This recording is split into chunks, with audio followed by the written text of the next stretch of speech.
Little Hand says it's time to rock and roll. Bring the noise. You're listening to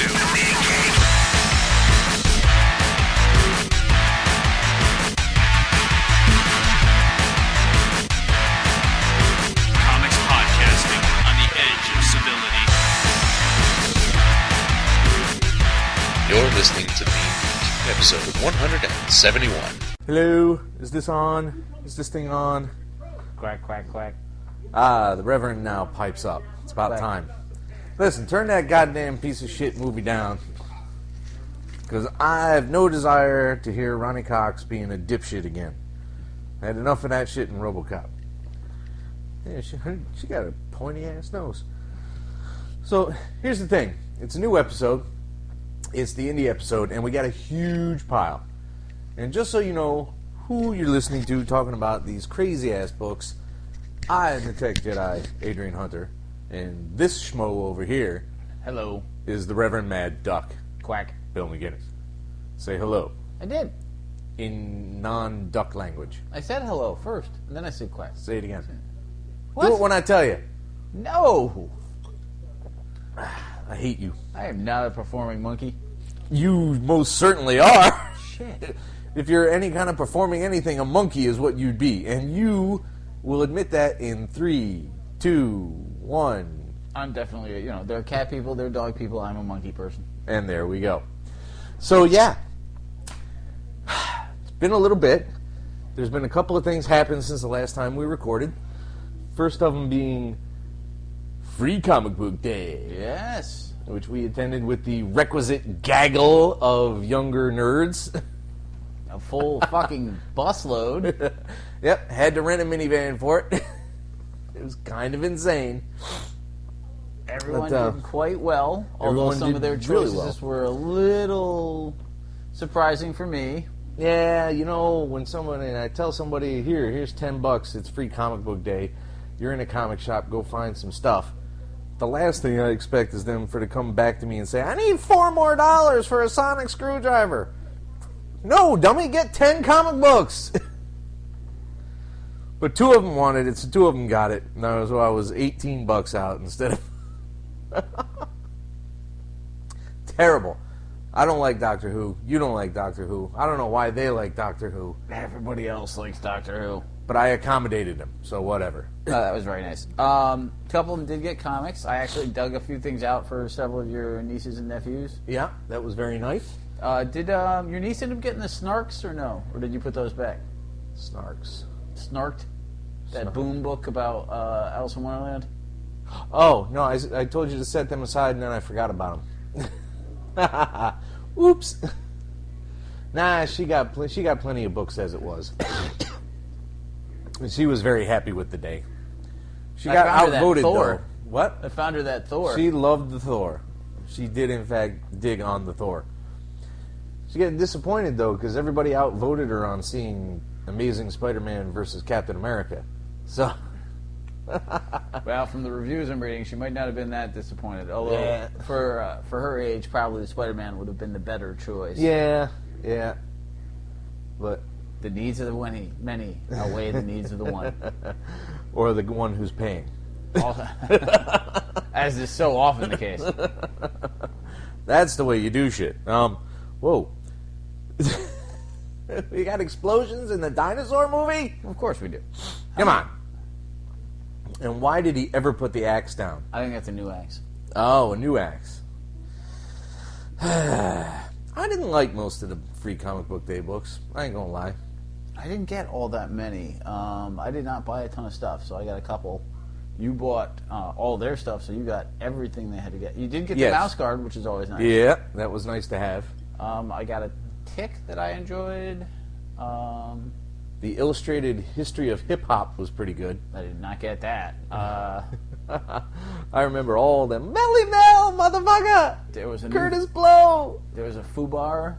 Yep. That wasn't horrible. It had a lot of potential, but it was definitely Chuck Dixon. Yeah, it was better than last year's Free Comic Book Day Fubar. Yes, I do totally agree there. What else did I there was another zombie. Oh, there was a vampire book that was actually pretty well done. Which one was that? I don't remember the name of it, but it involved a vampire expert, and all these different types of vampires were all over the world. And at the end, he goes to see his wife and kids, and oh yeah. V-Wars. Yep, the art was decent, and it was at least a newer idea. Which we've looked at in previews many times and said no dice, but but that's why Free Comic Book Day is there, to give you ideas for potentials. I got my requisite. The problem is the way our comic book shop does it is you buy so much and you get certain amounts, right? And then in order to get certain things, like to get my itty bitty Hellboy, which I basically got for completion's sake. I got a bunch of kid ones that I didn't want. To get my Snoopy Boom, actually I think that was in the same one, so that was good at least. Yeah. Yeah, you have to make certain sacrifices and be like, although I didn't even see the mouse guard one, so that was irksome. We both got Zombie Tramp, which was horrible. Oh my god. It's like, I don't even know how to describe Zombie Tramp. It's just a magic zombie who sometimes looks zombie-like but can produce a glamour so that she can lure people in and eat them. No. Jacques Hughes. I don't like it when zombies are not zombies. You can be just a rotting person. You don't have to be a zombie, And she only eats guys that try to molest her. Which, has a certain amount of justice to it. However, I don't want to see it that frequently. No, not a great. But you bought some stuff though too, right? Not as much as I normally would. I was starting to get worn down. Hadn't gotten quite to irritated yet, but I was like, I'm approaching the edge of done with it. Yeah, I was thinking about a couple of those Alien Omnibuy.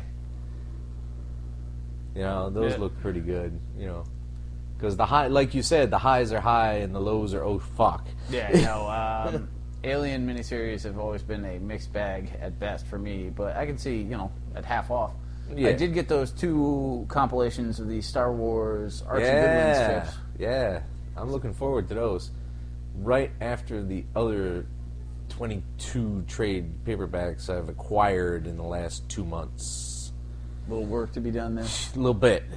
Just started 6th Gun 4. Tearing through it, huh? Well, eventually. I put those aside for the Free Comic Book Day stuff. And Mass Effect.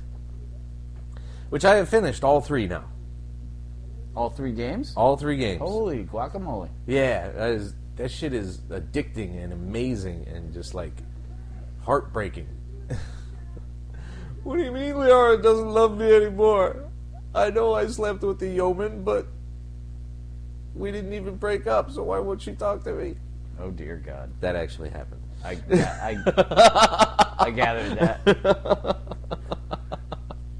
That shit was hard at the end, man. And at the end of it all, I chose synthesis. I allowed the synthetics to merge their life force with the organics. So everybody is half cyborg, half real, half metal, half flesh. Weird. And the knowledge of all the Reapers of the last 500 billion years and all the races they've taken prisoner, assimilated like the Borg, all that knowledge is now part of the life collective of the universe. I don't understand it's a word very of what you just deep said. and heavy game, man. It's huge. People who have played Mass Effect know exactly what I'm talking about. It's too long to tell you about on the show. So what's next? What's next is tearing through some fucking books, man. I literally got a stack of 22 fucking trades to get through. I finally caught up buying all the Fatales, right. All the Thief of Thieves. I've caught up 4 more Powers. I got a bunch of Mass Effects because I liked it so much. I thought I'd take a chance on cheap used copies. So I got 4 of those. So I got an unwritten to get through. All kinds of stuff, dude. There's just so that bone. Yep. The other 2 6th guns. God, so much stuff, man. I'm never going to get through it by the time the next DCBS shipment comes. It's a never-ending process. But you can make progress. I used to have progress, and then the last couple of months happened, and I could have been better about buying it, I know, but at $1.50 before shipping, it's hard to pass some of that shit up, you know? For the Mass Effects, I'm assuming. And the Fatal. I got Fatal for like $2.75 before shipping. Used is amazing. You are a fucking sucker if you are buying trade paperbacks anywhere but Amazon used. Complete sucker. I know it's fine. You gotta support the artist, but you're buying used. The artist has been supported. You're just benefiting from it more this time around. So let's talk some indies, because this is going to be a long night. All right, what do you got? Well, we got the stuff that came out in March, which means we're going to start off with Sovereign #1, a Chris Roberson joint. Oh, yeah, this was, yes, we each experimented with a #1 this month. Yeah. Now, this is a fantasy with... I don't even know where to start. I want to call it interesting, but it also seems kind of standard, and it also seems a teeny bit too mysterious. They're offering a whole lot of concepts in this fucking It's a thing. very slow build. It's going to be a very slow build. There's these several classes, so to speak, you know, if you want to talk like game parallels. There's classes of people who take care of the dead. There's a king that dies, there's a prince, there's a seagoing mystery. There's a zombie fish that attacks the Yeah, boat. zombie fish! Or a zombie monster fish, whatever. Yeah. Giant zombie monster fish. Don't need those. There's our title. There's a virgin princess, and There's always a virgin princess. her guards, and some sort of weird cleric-y, scholarly type. And there's going to be obviously a battle for the line of succession. You got tribesmen princes with the Kendish. Yes, that's right. Forgot about them. I didn't write those down. But, I enjoyed it mostly, but the art kind of killed me at points. It was that very indie stuff. It was, it reminded me a little bit of Paul Pope with that very, Yeah, I can see that. swirl to it, which is a particular not favorite of yours. No. It's not my favorite art in the universe, but it was serviceable. It got the story across. Although at points I wasn't entirely certain what I was looking at. Would you pick up another one? Oh, no, we did. Oh, okay. We did. I get at least 3 or 4 out of it. It's interesting enough. Wow, they are not killing that fucking monster. Oh! Wow, the effects in this are very, very bad. They're absolutely terrible. And nobody knows how to fire a gun. Unlike over in Badass 3, where everybody has a gun. Now, this guy goes to prom night somehow. I don't know how the fuck he got to prom night. But, he's vandalizing Jock #1's car. And he gets caught doing it. And they give him such a severe breakdown, he has to go to the hospital. Which is understandable, because if I was a jock douchebag, and I caught pimply-faced jerkwad 236 keying up my car, or spray painting weird shit on it, yes, beat down. But he gets all this plastic surgery, and he gets all the repairs, and he gets this weird anti-acne recovery cream that suddenly makes his skin utterly perfect and beautiful. So he's like all hot now. It takes this weird, silly turn, and he gets chased by police, and he pulls out this giant porn poster to distract them, which kind of amused me, and I was like, come on, you really tote around a giant porn poster just in case you need to distract police.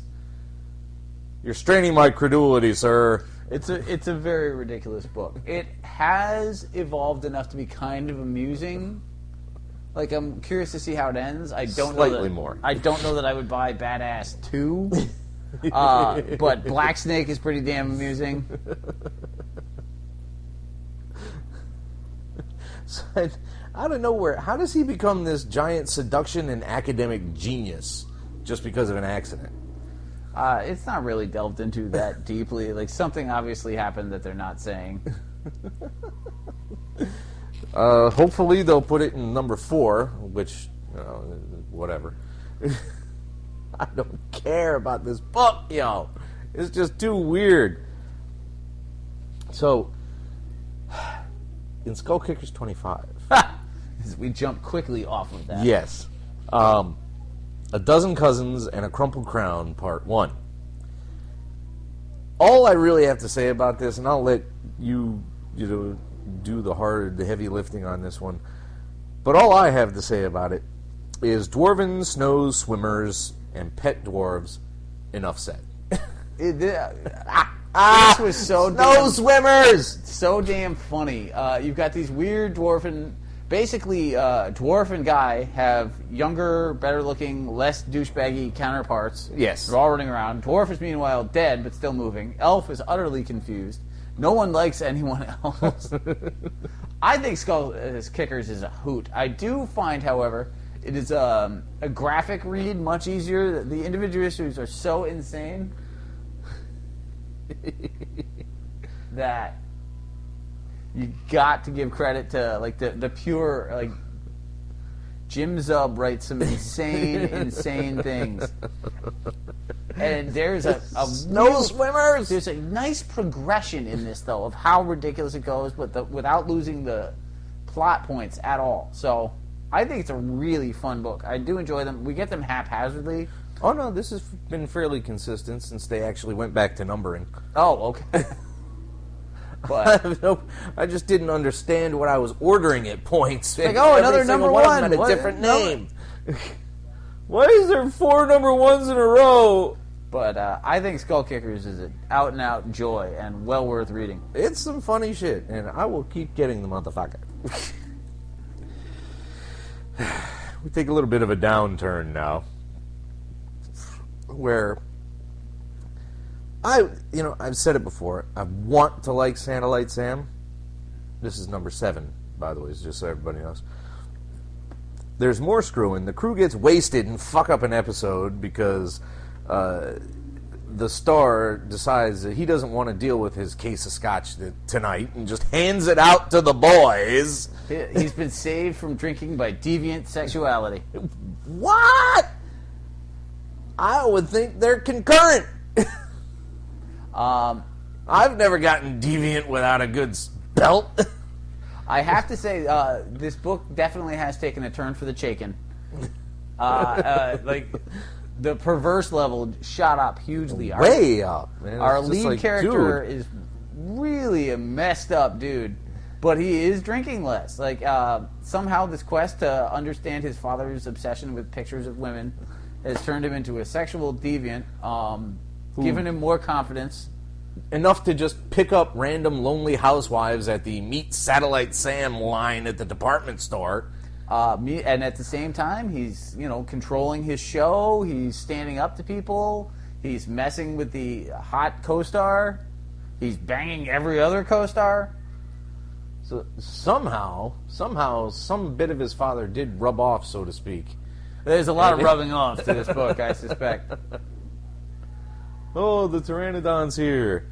So, there are aspects of it that I find mildly intriguing and somewhat amusing, but it needs to stop fucking everybody so much. It's just like, literally, you can't go 4 pages without somebody banging. Not to you've also got the Ernie Kovacs character. One of them has cancer. Like, it's like this strange sexual soap opera. It is. That's exactly what it is. Now, are you still getting your own copy of this, or have you given up on that? I'm done with that. It's enough, man. I'm fine. You can you can explain to people why you own this fucking thing. What? It's a hard knock life. It's not moving fast enough for me. I see there is development. I still don't know why anything has actually occurred. And that drives me a little bit nuts. No, fair enough. So, Greg Rucka has a new mini out. Veil. So, we start off with the standard amnesiac naked girl wandering around the streets. Sad, but standard. It happens a lot. Kind of a weird trope, but a trope nonetheless. Yeah.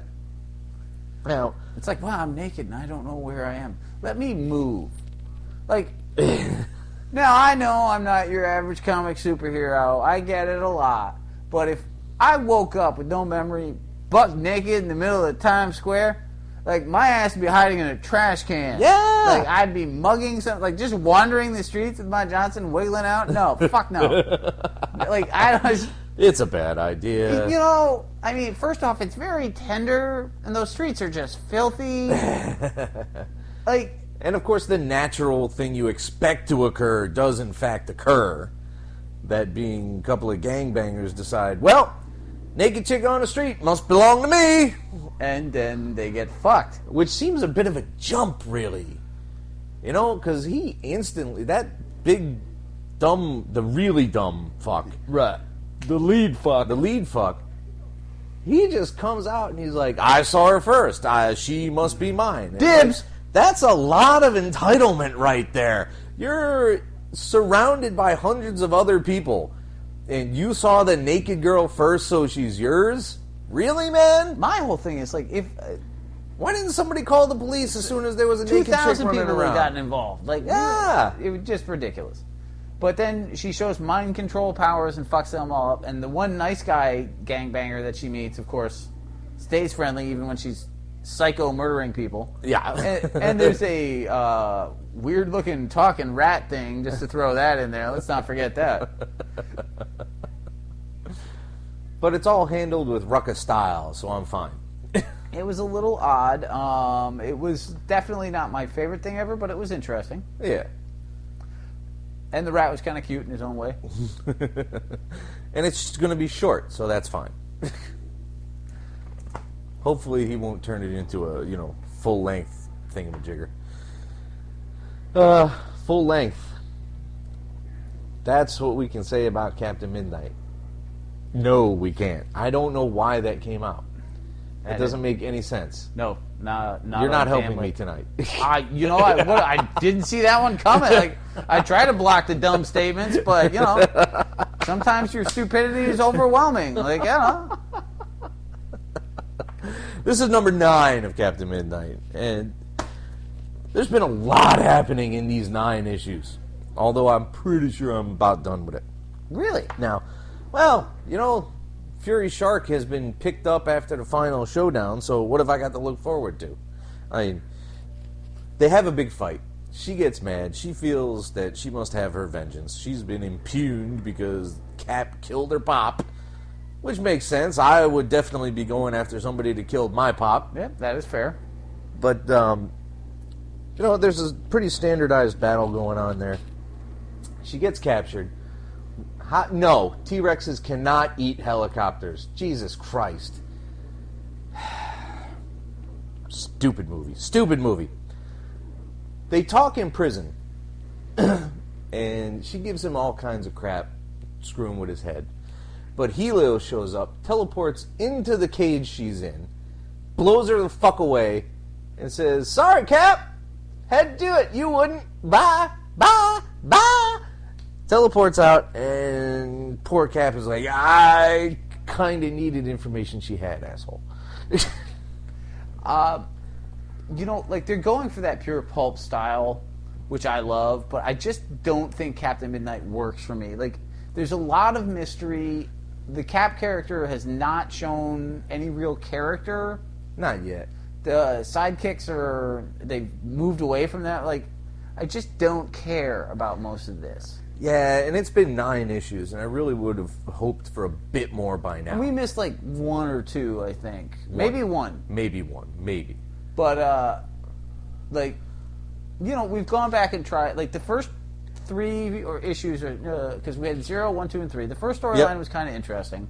The Skyman was so horribly bad. Yeah. So bad. And then it kind of started to pick up a little bit, and then this Helios thing is happening all the fucking time. And what about the secret society that he started but is now fucking with, like, I just don't care. Yeah, it's about to get incredibly convoluted, and I'd rather have a straightforward one with these kind of characters. That's just my bag. Yep. That's just me. I love pulp-style books, but Captain Midnight is just not clicking on enough cylinders to keep going with. Not quite enough.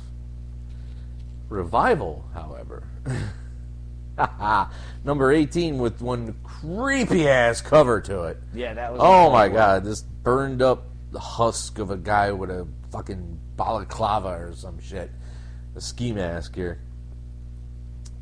I can usually write like an entire page of what's going on in one of these issues, man, but I tried so hard to keep it simple.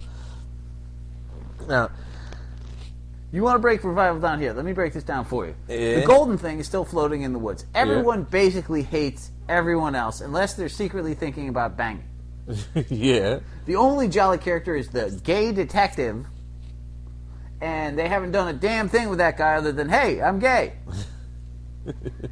Which is pissing, because the guy seems cool. Like, do something with that guy.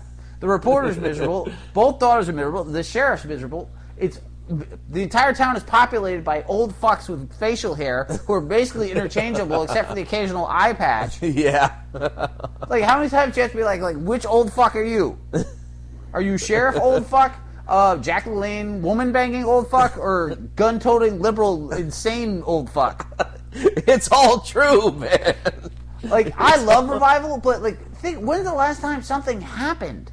That's where I'm going, man. There's 4 pages about a guy talking about putting a guy into the furnace, having him come alive, and so he's going back to professional bowling instead of cremating people. Yeah. Why would you leave that for that? I hate bowling, and that sounds a shitload better than putting dead bodies into an oven. I used to be a professional bowler, but then I entered the lucrative world of body burning. What kind of fuck are you? Now, that's awesome and succinct about the whole series. This particular issue, old fuck sheriff, it gives old fuck Ed a ticket. And Which must have been the highlight of his evening. A warning and puts a hole in his tire. Meanwhile, he's aiming a gun at the sheriff. Now, M, she ends up dreaming and pukes blood for some bizarro reason. Lester, old fuck number 4, his dog goes missing. He may have been taken by the Shmoo. You mentioned the bowling. The Zen bowling is the Zen part you forgot. Oh, how dare I? For some bizarre reason, M decides she needs to talk to Mrs. Weimer about her husband, and she just pretty much says, go fuck yourself. You come to me after fucking my husband, and now he's dead, and now you want to be pals? The poetry was for me! Yes, stupid bint. That's her, not me. God knows why. And this is the kooky part about this. M just decides, you know what? I'm just going to give her a fat, wet one straight on the kisser. What? I think she reads her mind through it, or like pulls feelings or something. I missed that, but because there's okay. She hears the poem and sees the emotions that were attached. I totally missed that. Yeah, there's some weird emotional content to that kiss outside of the norm, shall we say. Okay. Well, there's a really sad conversation between Cooper and Dana, because Dana won't believe that the Shmoo exists. Which is pretty understandable. Well, in a realm with, people who can regrow their teeth in 35 seconds, and whose own sister has been murdered and come back to life, I don't know if a Shmoo is that fucking unbelievable. Well, you gotta bear in mind, she stayed up with the kid several nights and never seen it. Well, eventually yeah. a line has to be drawn. Yeah, It's but you know how long it takes somebody to find Bigfoot? Hey, you know my feelings on the Yeti, but still, eventually it's like, stop eating pepperoni before bed, kid. But But then M wakes up covered in blood, and we have a cliffhanger, which, of course, is not going to explain the blood. Or anything else. At all. This thing was called Age of Dinosaurs, really? Another 26 minutes of that. How? Get rid of that. I'm dumping it before all the other dinosaurs break out and it starts all over again. Yeah, pretty much. Dear Treat Williams, stop making movies. Sincerely, the Rev. Now, here's a book that I took a chance on. I was not getting Mark Millar books for a long time. No, this was my call. That was your call? Yep. You Remember sure? we each alternated with a one? Yeah. Because you were not getting Mark Millar books for a long time. You have far more faith in the man than I do these days. And this time the faith was rewarded. Pretty interesting beginning. The whole point is, what if Flash Gordon retired to what, a kind of Midwesty kind of town, where no one really believes that he was... Well, it's kind of less. I think you have to really nail this. There's a huge Flash Gordon feel to it, but I think you really have to go with Adam Strange, who keeps. What if instead of going back to the world constantly and banging the super hot science daughter princess and having awesome adventures, you're like, you know what? I'm going to marry a pharmacist's daughter and fucking put my feet up, possibly drink some beer, not get stabbed this week. This has been awesome. I love rocket bats burning my ass hair. I really, really do. But I'm out of here. Ming, you're a dick. I banged you, saved you, then banged you. You're fat. I'm out of here. Wow. And he's kind of recriminating about it because, he's old now and he wants his wife has passed away. Yep. He's got all these pictures on his wall and posters from newspaper articles. Like, this guy's fucking cooler than you'll ever be. He went to space and banged her. It's very Bruce Springsteen right now. Glory days up in this motherfucker. Exactly. And now he's sitting there. He's like Dark Knight Returns Batman. Like, this would be a stupid death. Yes. But it's what the hell did you put on now? 13, 13, 13? Okay, no. That's disgusting. The one kid cut her face off to put on the other kid? Is that what I was getting out of that? Well, who doesn't enjoy a good face? I don't enjoy it. Okay? Really? You read a lot of Batman, and that's all over that book. Batman at this point is inertia. So, for many years, I've been walking around bookstores and used bookshops, and I really, really stick around the sci-fi section most because, frankly, standard fiction bores me to tears. Right. Mysteries have never been my bag. Nope, I've tried a couple times, and you've gotten through them, and you're like, well, it wasn't horrible, but... Yeah. Dramas, slice of life, all that stuff just bores me. Sci-fi is what I'm about. And I'm not particularly proud of that, in one sense. Yeah, it is what it is. In another sense, I'm like, fuck yeah, I read sci-fi. Because diversity ought to be a little bit into your, sci-fi covers a lot of things. You can have sci-fi mysteries. You can have military sci-fi. You can have Western sci-fi, so to speak. You can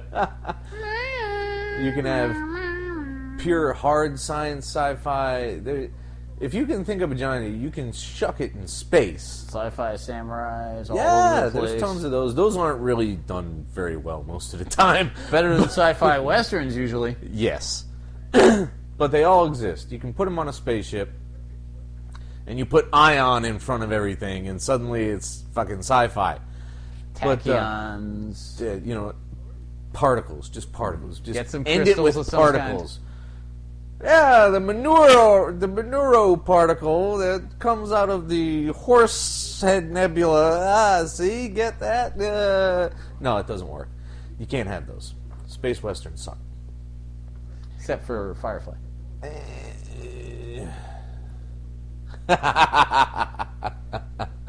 You want me to say something so you can say something. Well, since the Firefly book is in that pile, we're going to have to hit that one way or the other. Eventually.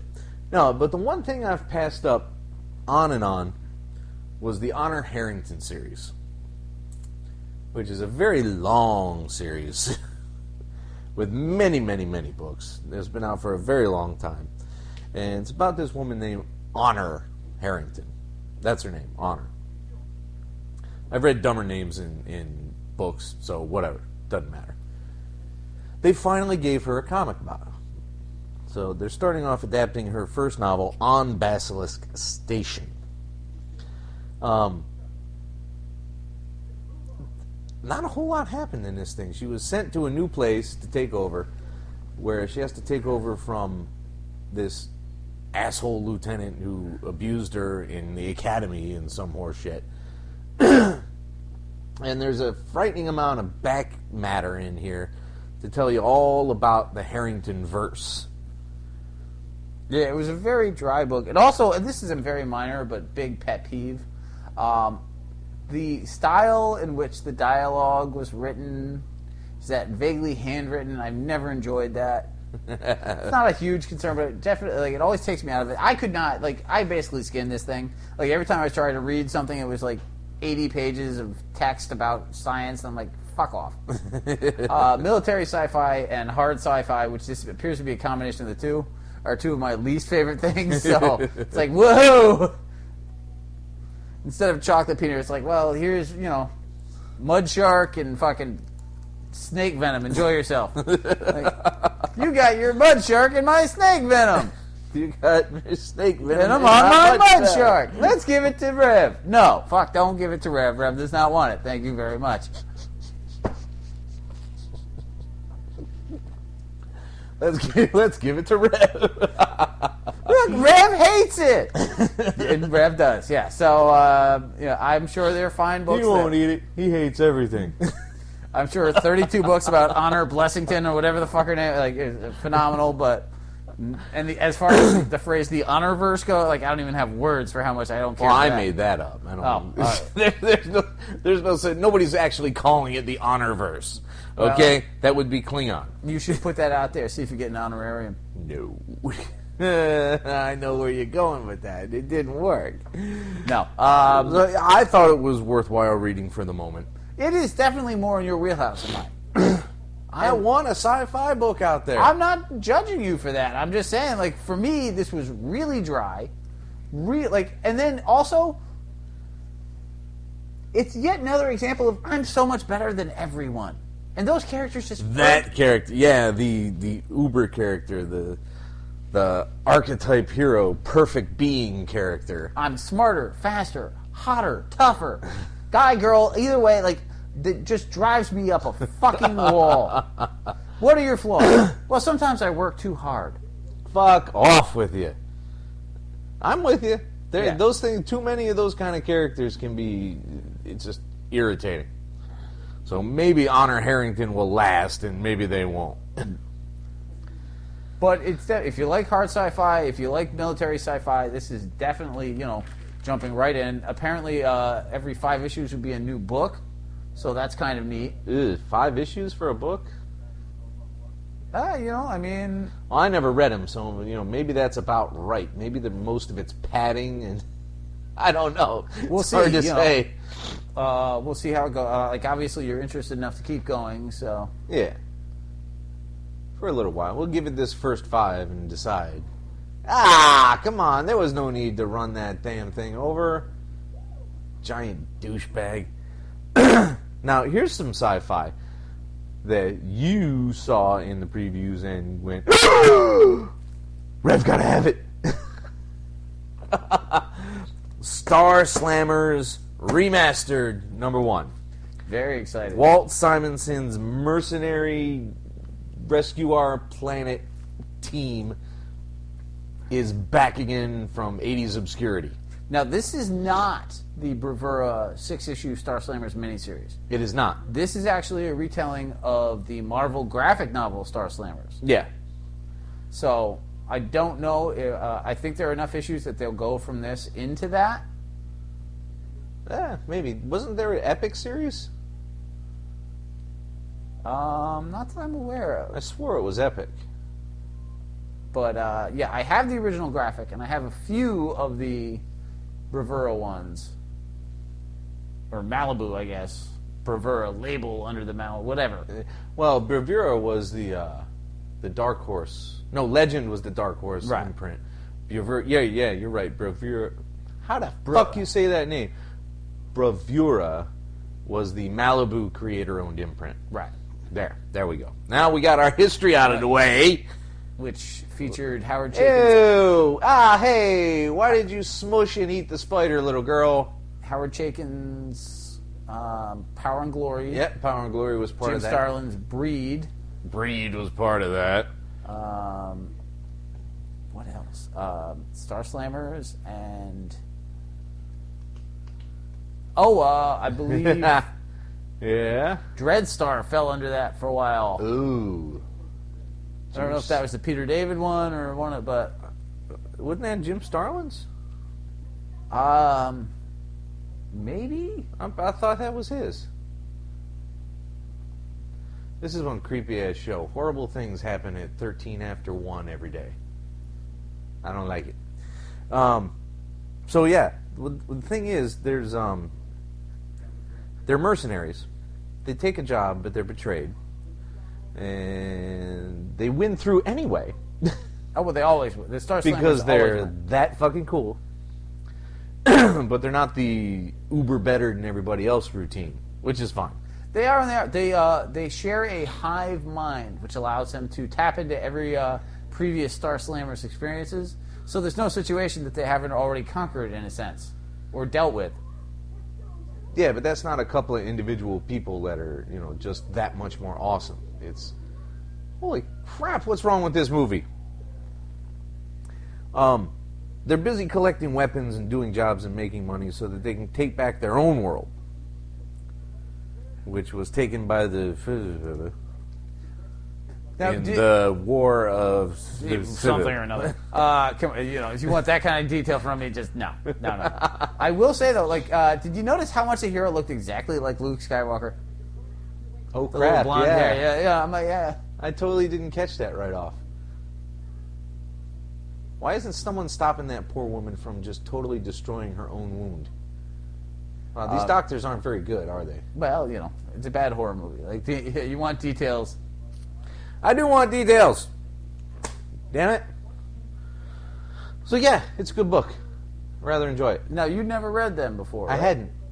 I hate to admit it. I had read about them so much that I felt like I had read it, but I didn't actually crack it myself. It's one of those books you're just like, well, yeah, StarSlammers is fucking awesome, man. It's a requisite. It's not a requisite. I don't want to buy it. There's other things I want to buy. Maybe one day. Leaving us with Afterlife with Archie 4. I love me some Afterlife. This is such a fucking amazing book. Now, poor Arch, he gets home to zombie parents because, nobody paid attention to anybody because they were all at the dance. So most of the rest of the town is just fucked. Dude, this is such a dark book. Vegas the dog, and I didn't even know he had a dog named Vegas. I'm not up on Archie as much as you might think, but makes the ultimate doggy sacrifice. Because he's fine until Hot Dog shows up, and they have a little dog fight. And he's like, Arch, run the fuck away, I'm protecting you. You need to get the fuck out, yo. Dude, that was so cool where Archie's just sitting there like, Hot Dog is possibly awful. And the dog's like, this is a bad thing. He smells like pure, unadulterated evil. He is a bad dog. You should not be near him. Why are you dumb? And, I ain't gonna lie. I got a little misty. The dog died. And then Archie saves his mom, and he has this horrifyingly... the emotional content of this book is so much better than it should be. Archie confronts his father as a zombie by mourning him and slaughtering him at the same time. And I'm like, I've watched a decent amount of horror movies that weren't anywhere near as good as this. Yeah. Well done horror. The depth of thought that came out, and then you have the light moments where they're like, one of the children escaped. No need to tell you which one. Andrews. news. So you still have Lodge being like, oh, I just want to punch that kid in the head. This Roberto Aguirre... Too much to drink already. I haven't even finished the fucking bottle. Shame on you. Roberto Aguirre Sacasa. He's putting some fucking effort into this thing, Dude, man. Afterlife with Archie is great. I cannot believe this. And there's no way you can beat Francovilla's art either. Yeah, he's a current, that guy shot up to being total addictions of both of ours. This is a primo book, and it should not be missed. And for those of you who are like, I'm not reading a zombie book about Archie, more Fucking fool you. do it, dude. Come on, man. What do you... Fucking hell, man. Have you not been listening? It's a good book. Next beer, please. So we got 2 Ubers now. We got The Uber Special and the Uber Number Extra 10. Crispy. Extra Crispy. Number 10 and Special 1. Now, Special 1, they kind of revisit that documentary kind of style thing that they did in MASH and they did in Full Metal Jacket, and let's just interview the cast and see what they have to say. And it was kind of cool, but they were talking specifically about the first time each of the battleships had killed someone. And yeah, Sieglin killed her own fucking husband. Not really. He'd been made a version 1 Uber. Her husband was a giant failure, and she left him in Dresden, and he got bombed. Yeah. So she feels an incredible amount of guilt. Now, Marcus was just batshit sociopath, everybody hater since childhood because his mother taught him that everyone else was shit. No more playing with your toy soldiers till you burn a Jew alive. What? Dave, what? No, Mom. Like, no, fucking no. So I'm gonna melt down my soldiers and check them on. It was just so insane. It's like, you're the kind of guy that... Come on. That's just nasty. It was interesting because they managed to humanize 2 of the Ubers without making them particularly likable. Right. And then they made the biggest of the battleships, like the Stone Cold Psycho Freak. But still, I kind of like Sieglin anyway. It's kind of weird. She seems to be a relatively full character for what they've given her, so to speak. You know, not a whole lot. Which is good, because they're about to send her on a death mission in 10. Yeah, it was kind of neat, man. They plug her into a fucking vengeance rocket and drop her right in the middle of goddamn London. That's pretty fucking cool. That's right up there with Adama jumping out of light speed into the atmosphere, dropping off all his fighters, and then jumping out again. That's fucking cool, dude. No, Uber is just not afraid to go to some dark, fucked up, insane places. But preceding Sieglin getting dropped off, Stephanie has this long discussion with Churchill about how to put scotch in potential battleships, which is kind of a metaphorish kind of thing for how to make them more hardcore, how to give them more power more rapidly. I was like, pretty much scotch. Scotchy Scotch Scotch? Why, yes. There's Goebbels, Guderian, and others discussing post-war potentials, and Cohen becomes something strange. A lot of weird things going on in this book. I love every page of this stuff. Now, why is this adult slapping the shit out of this poor little kid in this movie? Because everybody's going crazy. She's the one that ate the spider, though, so she might deserve it. Ah! Oh, no. Now, okay, fast forward that. I don't need to see a kid smashing her own brains in on the sidewalk. Hey, Horror movie or not. We're done with you. Let's talk about Lobster Johnson instead. Yes, let's. Or, as I like to call it, pulp done well. Lobster Johnson, get the lobster, 2 of 5. The police are pissy because the media just loves some lobster. And They're supposed to be anti-vigilante. Like, the thing is, people... They are... It is against the law. People are so used to damn Batman now that they're like, why are the cops stopping the guy who's doing their job for them? Because it's a huge motherfucking crime. It is. People forget I go that. around shooting criminals and burning lobster claws in their foreheads. I am not a role model. Yes, they're bad people. So I machine gun them in the face, except for their forehead, so my claw looks good. No, what? No, fuck, are you insane? So, they find that Devil Dwarf has circuitry in his brain that he can be... They can use... The criminals, Peter Lorre and all them, I guess, can use to control them. Which is kind of like, what? Lobster talks to Cindy, the reporter, and says, look, man, you kind of have to stop your story because people are paying attention to me and I don't want to be paid attention to. Like, I'm sorry, once Lobster Johnson is out in public, I don't feel like he's going back in the box. I'm sorry, like, you know, I know that mankind is fickle and Americans particularly so, but... If you know there's a lobster-based vigilante in New York... Lobster-based vigilante. I'm thinking that you are not going to just drop that mindset. Probably not. But... Like, oh, hey, look! You want to minimize that because the whole thing is you can drop in from nowhere and they're not expecting you. And if they're just... Oh, man, we better hang out somewhere else. The lobster might be by tonight. You don't want people thinking like that because you want to catch them. Everybody get out of here. There's a lobster on the loose.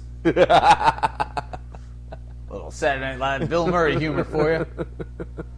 No, I love Lobster Johnson, but he's just getting weirder and weirder, which is awesome. Yeah. But it is a tad bit confusing. Sometimes. Trying to pay attention to the various factions, so to speak. And how does Peter Lorre fit into this? And why is the crime boss there? And how come this one guy's got a pneumatic arm? Because Mike Mignola's involved. There's always a pneumatic arm. I couldn't remember who he was at the time. So I'm like, why am I reading this panel about this guy with this pneumatic arm? I don't know what... Huh? Who? What's going on here? It kind of threw me off a little bit, but...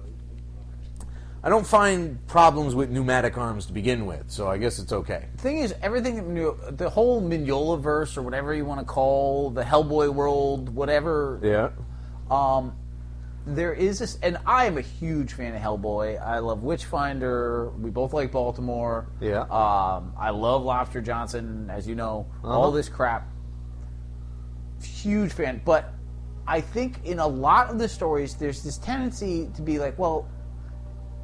cool is better than making sense. And there's always structure to stories, and it's not because that would get old but there's always that little bit of, well, I just want to draw an ape with a machine gun. And so there's always those kind of like weird visuals that they have to kind of fit into the story. Yeah, and they don't really work backward from that to find out why the thing is there. They don't, it's like, this is a world where apes have machine guns and fucking... It's that simple. Why question? Right. So why ask why? You know, there was a huge thing on Twitter a couple of weeks ago, similar to that questioning line, where guy who does Mike Larson, Ant Larson, who? Savage Dragon guy. Eric Larson. You know, if you just asked me instead of just throwing out first names, hoping to fall upon it, Luther Larson. Where Eric Larson was trying to defend the idea that you don't have to explain anything because it's all fantasy.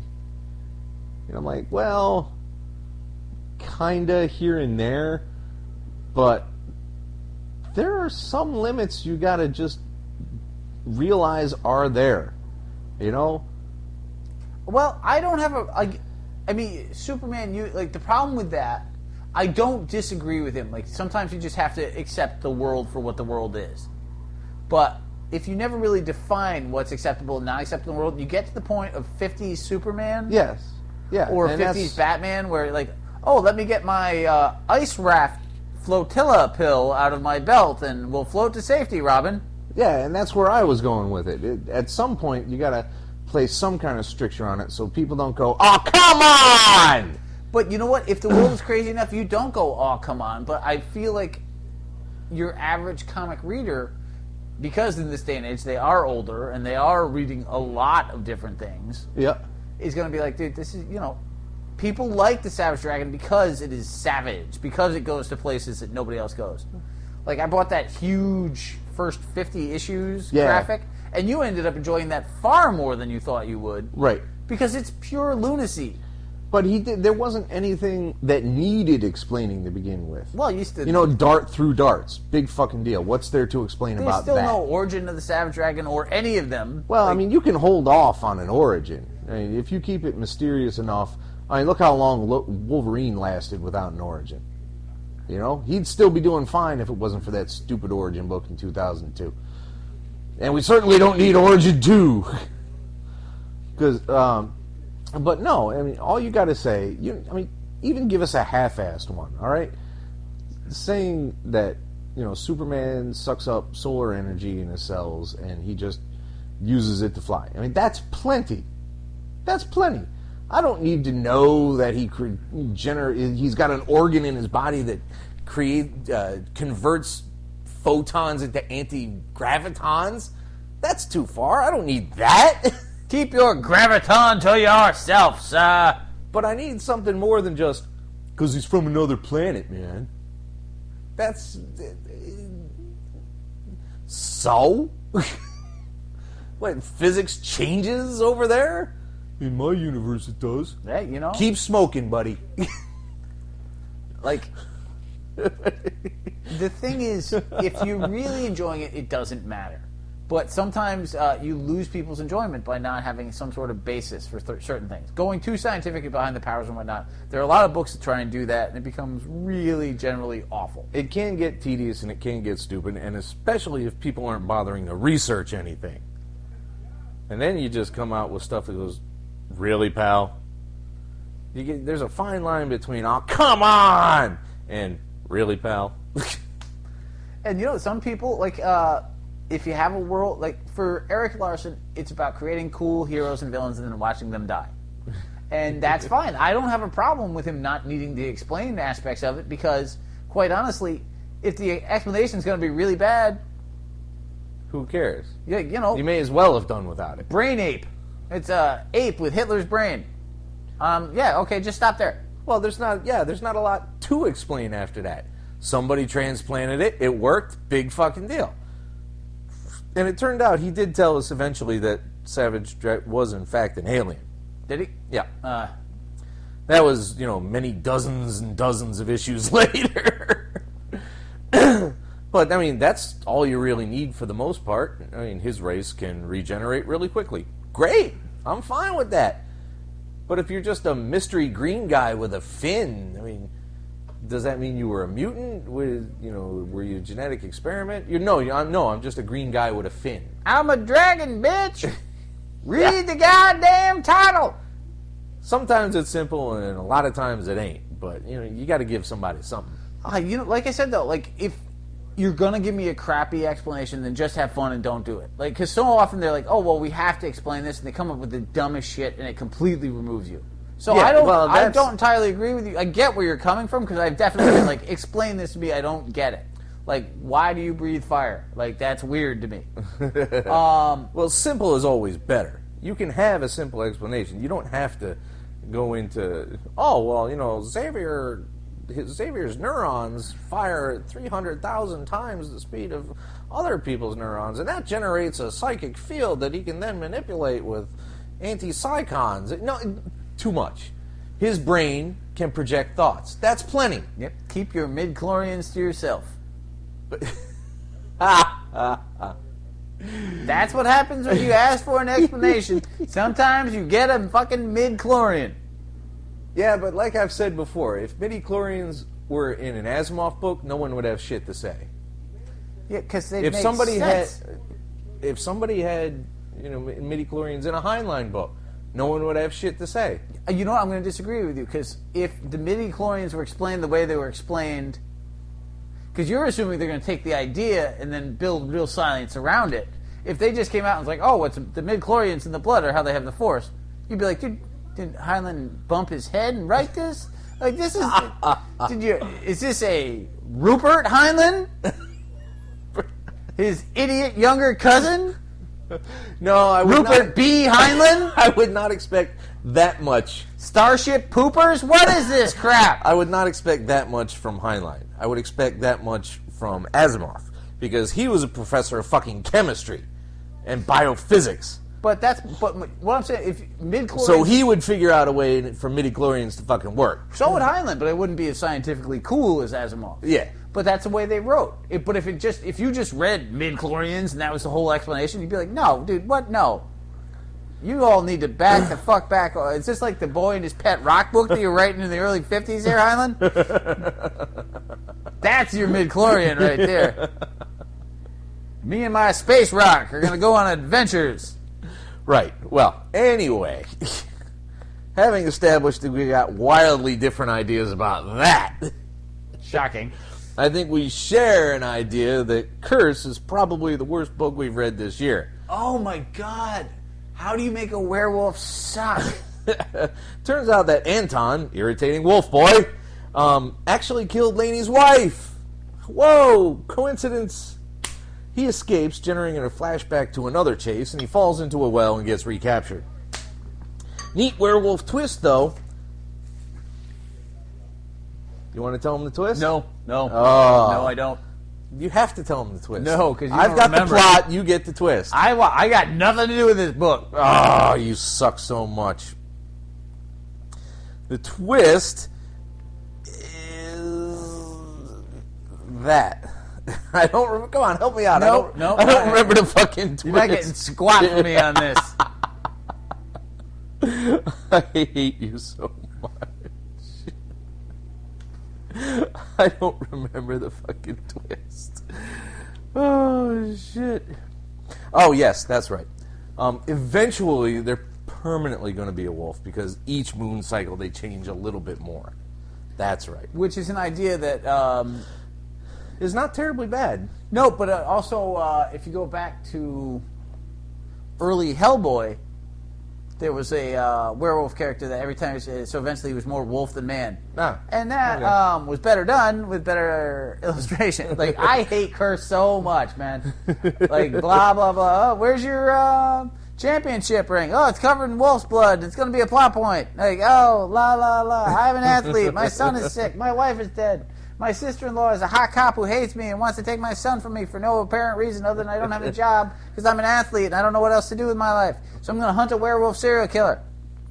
Now, see, the first issue of this, you were far more hype about it than I was. And actually, you weren't hype. You just had a little more faith. My faith has been destroyed. Y'all need to go with Curse. Like, I may not have hated it originally, but I do not like it now. But there's a partial setup. There's what feels like a partial setup at the end where the kid's in the hospital and the dad finds out. So he's, of course, going to have to go and see. So, we'll find out, won't we? I guess Wolf will. I hate you so much. Dude, wolf puns are all I have left with this fucking thing. Well, luckily there's only one left.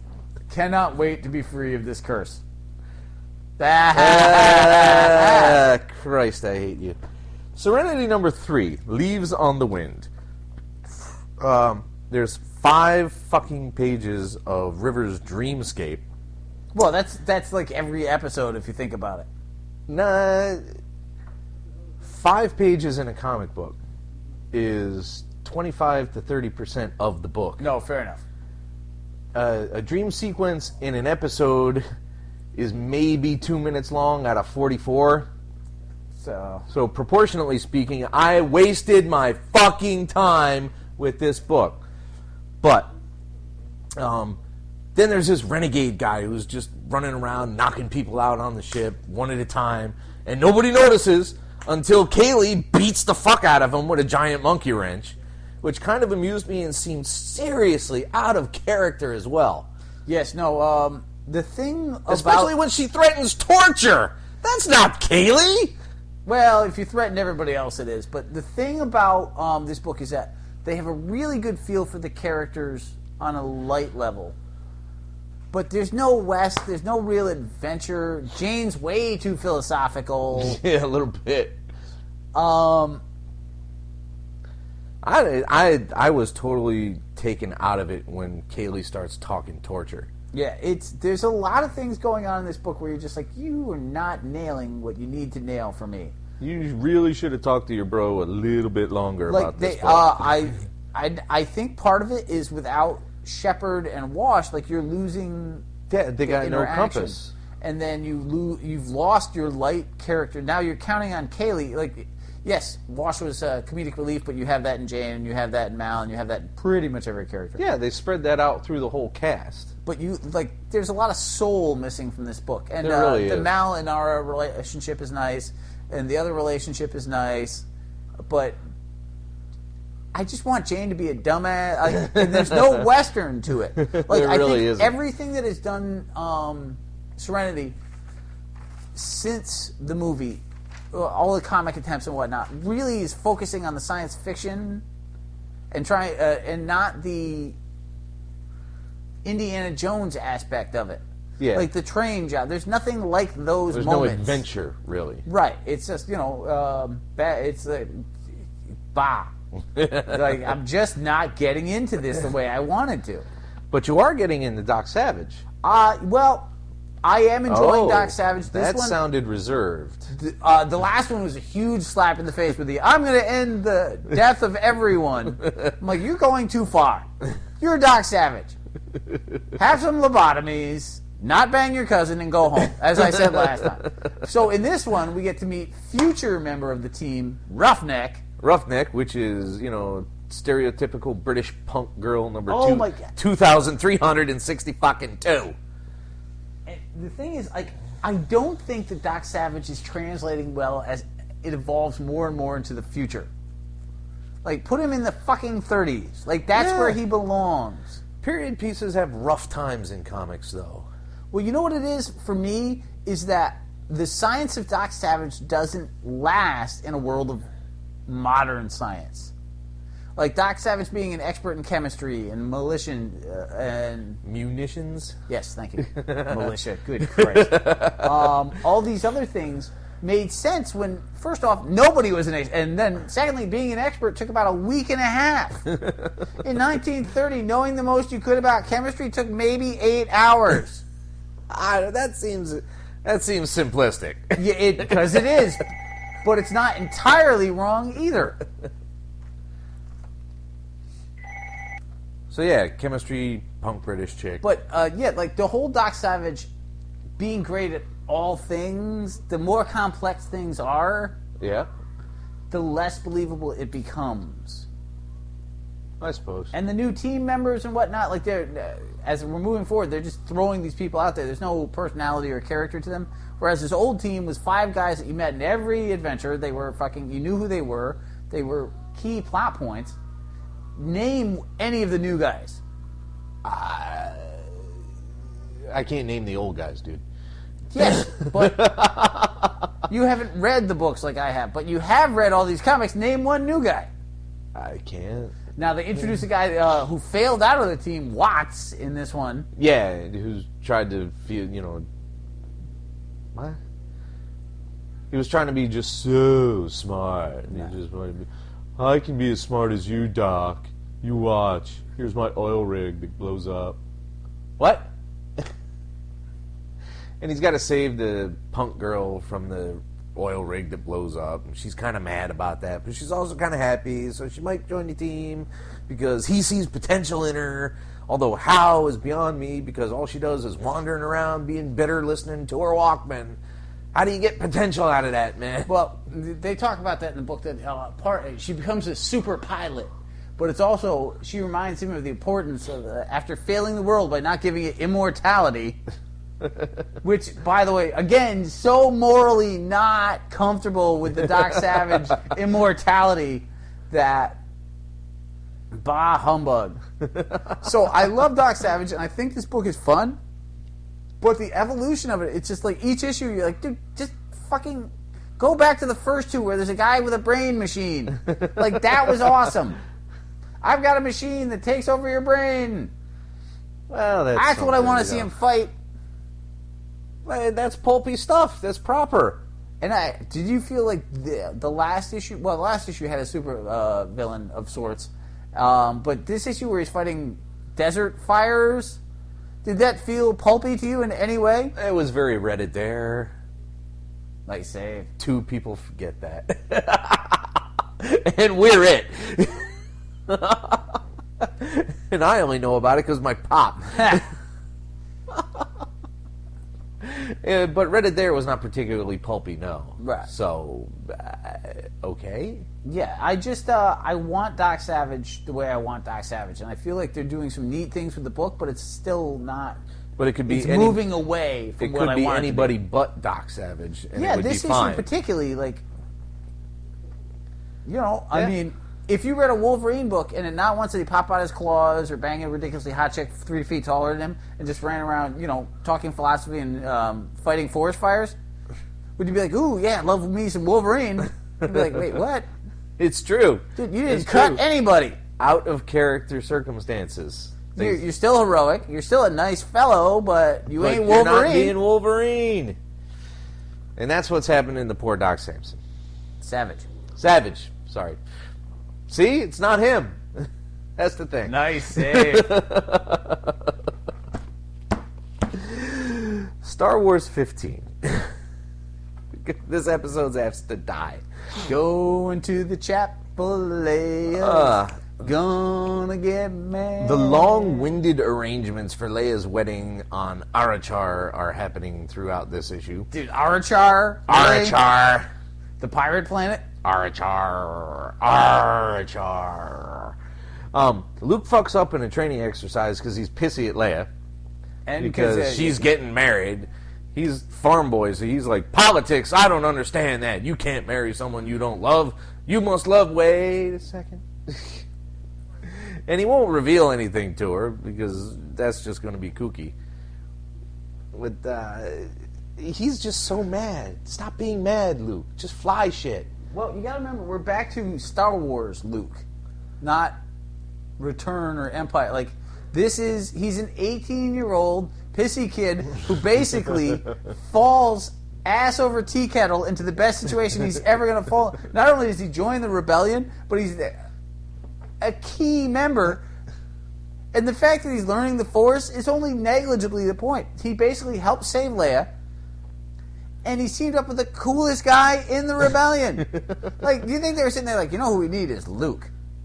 Like, think about that for a second. We need an ignorant farm boy asshat who acts like a petulant child, has stupid hair, and wants to bang his own sister. Well, nobody knows. You can't say that at this point. Nobody fucking knows that. Fine. He wants to hit one out of the park that's so out of his league. But nonetheless, do you think they were sitting there like, oh, the rebellion is saved? And then he flies, and he gets one. Like, every other pilot must hate him. He's like, I used the Force. You made one shot. 4,000 of us died, and we've been fighting this rebellion for years.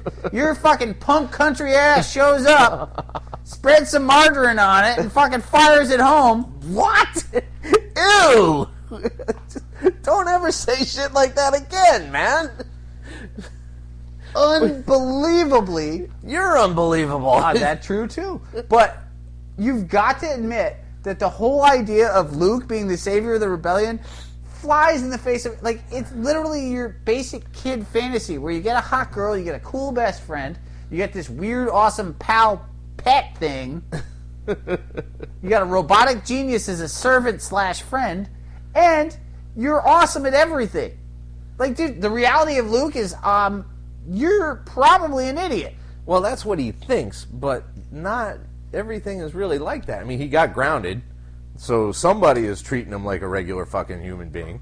Good old Wedge Antilles. Wedge says, look, pal, I'm fucking in charge. I don't care what you did, baby. Dude, I love the part where it's like, you can take the farm boy out of you can take the pilot out of the farm boy. You have the Birth of Rogue Squadron. Like, Wood has such a good handle on these books. He does, and it's so horribly disappointing that there's a mere 5 issues left. I'm mad about that. I'm mad. I'm mad. If I'm mad about that, I don't like that shit. They got to come back and try it again. You know what would be amazing is if they let Wood continue that over at Marvel. It's not out of the realm of the possible. It's not. The probability is kind of fucking low. Well, I mean, but Marvel is certainly not opposed to hiring talented writers at this point. It's not like they're throwing things to house writers all the time. Like, they'd love to get Wood into that fold. I feel that they would think it was a coup for them. And I think it rather would be. After DMZ and Northlanders, and now this? Sure. And Conan? Yeah. Doesn't matter to me where he writes as long as I get to read it for the most part. But, you know, he did do Massive, so I don't know. The creator, it's weird. The creator-owned stuff, sometimes it's orders of magnitude better than the stuff they do for other people. And sometimes it's just like, what were you even thinking, dude? Yeah, she... And that happens with everybody. Almost everybody. It happens with a lot of people. It's happened. Yeah. No, it's very true. Like, but the thing is, he's done a lot of creator-owned stuff, or stuff like Northlanders and DMZ, where like his ideas had merit. And Massive was a particularly frustrating book because there were some thoughts where you're like, this could be interesting, and it just wasn't going anywhere. No. It might have by now, but I don't care anymore. It was more about fucking ticking me off by reminding me how crappy the environment is and how it's all our fault. And I'm like, you know what? I get it, but stop. Stop now. It was kind of ham-fisted. So, you know, maybe he wants something very cool, but yeah, I think Wood is very talented, and the Star Wars books could definitely use a guy of that caliber staying on the book, but we'll see. Right. So, our final book of the evening for the Indie Week is The Star Wars, number 6. What? What's that look? Why are you looking like that? The Star Wars. You know, the script thing. The first draft adaptation. You remember. I don't care. There's a tense battle. I don't care. That has been going on for 3 fucking issues. The crew crash their life pods on Yavin. Don't care. Where they encounter bounty hunters, Wookiees, and Owen Lars. Don't care. Yes, you've made that clear. That's all I want to say about this book. That's is all that you I wanna say don't is about care. that book. Like, that's the entire depth of my review of this. I don't care. I'm reading this thing, and each time, first off, I'm like, maybe Lucas did write this, because it's fucking horrible. And then I'm like, you know what really bothers me about this book, other than everything, is I keep picturing that if this had been the Star Wars movie, like, it would have been... It would have gone no place. You know, Metal Storm, the direction of Jared Sin. Like, it's funky bad. Jesus Christ. You actually pulled out Metal Storm? What the fuck? Man, I'm sorry. Like, this is horrible. I can't believe you pulled out Metal Storm. Holy shit. I rewatched that last year. Shame on you. Oh, Wasn't shame there on the young movie Molly makers. Ringwald in it? Yeah. Terrible, terrible flick, man. There wasn't a lot you could expect. If you didn't have Star Wars money in the 80s, you weren't making a good flick. No, but you know what? Like, this would not have been a good flick. It was the only positive I have for this, because they've ruined, like, almost everything I like about Star Wars while I'm reading. Like, you're just sitting there like, stop shitting on my Star Wars. But the thing is, it didn't become your Star Wars till they developed from this shit. It wasn't like, this is not Athena that popped out fully formed, you know? This is the root of what we do, in fact, dig. Just because fucking... And I'm not saying that makes it valuable. I'm saying it can't ruin it. All I'm saying, dude, is I get your point, but just because it resulted in Salma Hayek is I'm not grabbing her dad's sperm. Like, fuck off. I don't care what it came from. Okay, Mr. Oswald. I just don't want to know. But the one cool thing I can take away from this book is that for years they talked about Return of the Jedi having the giant Wookiee planet battle instead of the stupid-ass Ewoks. Right. So you get that. That was like my one. Like I'm like, oh well, that's kind of neat. It salvaged nothing. It helped nothing. But I was like, hey, in the middle of this sea of blackness and despair, there are Wookiees. Yay!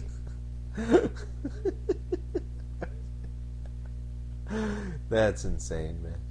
I don't have as big a problem with Ewoks as other people do. You know, That's right. You stayed awake for that movie. They were an indigenous force. They took care of business. I don't see what the big deal is.